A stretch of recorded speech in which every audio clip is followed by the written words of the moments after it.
All right, welcome back to the KnivesFAST channel. It is time for another video, so say hello to Ren and Stimpy and Powdered Toast Man, Log TV, and Choo Choo, and let's get started on the KnivesFAST channel. So it's time to review this beauty, the QSP Canary folding knife from our friend Justin over at White Mountain Knives. You guys know I'm an affiliate over there. I have a code, KnivesFAST, and it gets you 10% off, and Justin sends me some knives to check out. So very cool. Now this is the KnivesFAST channel. If you're new around here, hit that subscribe, that notification bell, stick around, check me out over on Instagram. Very cool. So again, this one comes from White Mountain Knives, and I think that is so cool. This is from our friends at QSP. Didn't leave myself enough room here. Canary folder 14C. Now guys, right off the bat, I will tell you, this knife is $42. $42. It's a small knife, but it's a really cool knife, and it's $42. Yeah.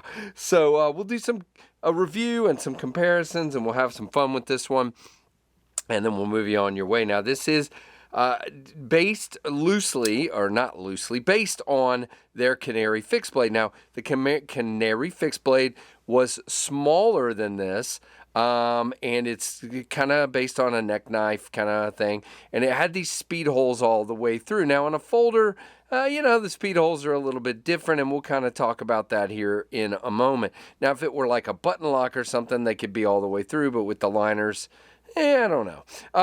So very cool blade shape. As you can see, you do have contoured G10, you do have checkered and textured, and I will say the speed holes really lend towards grippiness like crazy, and I do like the texture of the G10. Let's see, how good are you? The light is being, there you go. You can see the checkering. You do have a filler tab. Your pocket clip does reverse. Plain silver pocket clip, but it works. You know, it's embedded in the scales and it has flat screws, so there's some bonus points. Good retention in and out of the pocket. Again, reversible, and you have a lanyard hole all the way through, as you can see, for those of you that dig that, and you have barrel spacers and very open construction. You can see, based on your speed holes there, you do have some skeletonization inside. On the other side, there's not really any on the lock side at all. Your screws are satin. Your pivot is satin. It is a captive pivot with the QSP logo. Again, just keep telling yourself $42 knife plus that 10% off over there. Very cool little EDC option. Now, thumb studs are your opening method. Detent is pretty dang good. Not super strong. Doesn't shake out.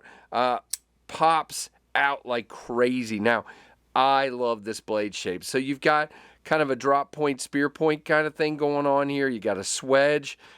Full flat grind all the way up to here. Your studs are out of the way. Very cool.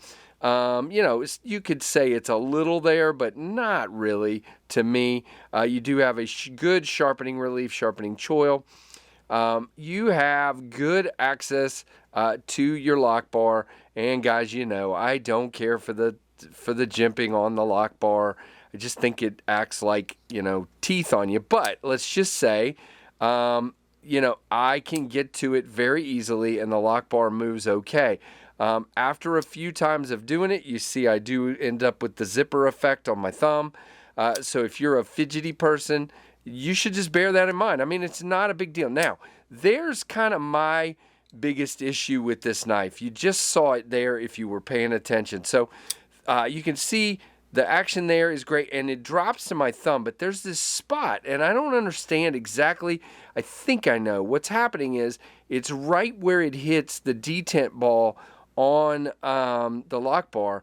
It just is grinding on there. I haven't opened it because this is a loaner, so I'm not sure if it just needs some oil. Again, I try not to do those kind of things with a review knife just because I want you guys to see what you're going to get out of the box. But it's like, you're not going to hear it, but it's grinding from right there to right there, and then it frees up again. So I bet it's just wearing into, wearing a track, a detent track. Once that gets worn in, I think it's going to be fine. I've been trying to do that a little bit, but again, it's a loaner. But you can see that where it doesn't want to shake down. You see that? Now, if I were to put oil on that detent ball, like some KPL Heavy or something, I think it would be fine. But again, not my knife. But you can see it just gets really tight. It's not very shaky at all. To here is great. But once you're there, I mean, look at that. Yeah, it takes some real effort to shake that down. Now, back to what I was talking about the speed holes. Now, on this side, you're just seeing through to the blade. But once it's open, you're seeing through to that complete liner on the other side with the lock bar. And on this side, you're just seeing, I don't know. The speed holes really worked on the fixed blade because it went all the way through. And in this case, I'm just not sure I'm a super fan of it. Again, for weight relief, I think it's really cool. And that's where this knife shines. You have a 4-finger grip here. You can sort of choke up a little bit, but I still get 4 fingers here. And with those speed holes, this guy is really light. Now, no jimping here, but a nice flat spot to land. And no matter what size your hand is, you should be able to find a place to land really well. Now, this is a very thin knife, but again, with this big chamfer here and a chamfer there, it feels pretty good in the hand. Now, you do feel that clip. I mean, pretty much every knife these days, it's not a hot spot, but if you bear down, you'd see that right there where I got the holes. But, if you're just doing a normal EDC cut, into something, it's fine. You got a beautiful stonewash finish with a lot of shine. There is nothing billboard-wise, nothing. I mean, on a $42 knife, you have this QSP right here and nothing on the blade itself. So, yeah, see what I'm talking about, guys? It's just really stiff right there. And it's that detent ball. So I don't know if it's just not finished clean or what.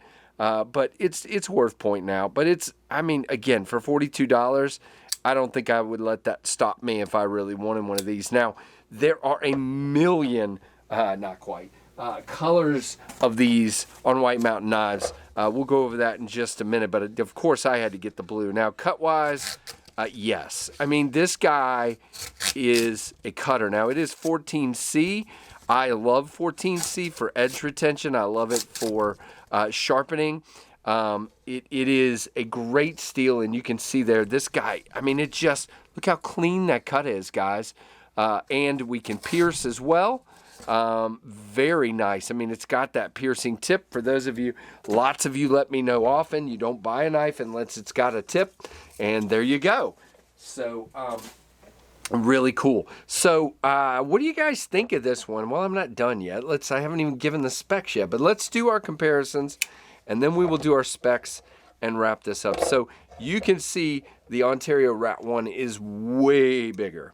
The Ontario Rat 2 is still a little bigger, and the Rat 2 is a pretty small knife. Now, how's it compare to the QSP Penguin, you say? Well, you probably didn't say that, but you're saying it now. There you go. So it is smaller than the Penguin, and just because I'm the guy, I am going to put up a microburst, which is a 7-inch knife. You can see it's just smaller than a microburst. All right, so let's get all this off of here, and let's talk specs, colors, availability. So, oh, wait, I almost forgot some important stuff. So lockup-wise, you've got like a 20 to 25 there. It is dead centered. No lock rock or blade play at all. I mean, it's solid. Very, very solid. All right, my phone fell in the floor. I know you're all shocked by that. So let's get this up here. Okay, so this blue one, again, is $42, 6.58 inches, so just over 6.5, closed 3.74. So again, if you've got smaller hands, you're definitely going to have plenty of room there, but again, I'm right at the end for me. Blade thickness 0.118, blade length 2.84, so if you're under that 3-inch limit, this is your knife. 59 to 61 HRC. 2.64 ounces. So again, That is pretty impressive. Now, if you go to White Mountain, and I will leave the link to, I mean, let's just go down here, guys. All right, you ready?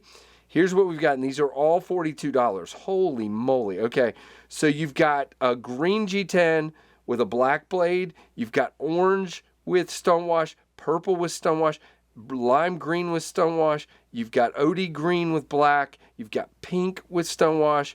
You've got jade with black, pink with black, white with black, jade with stonewash.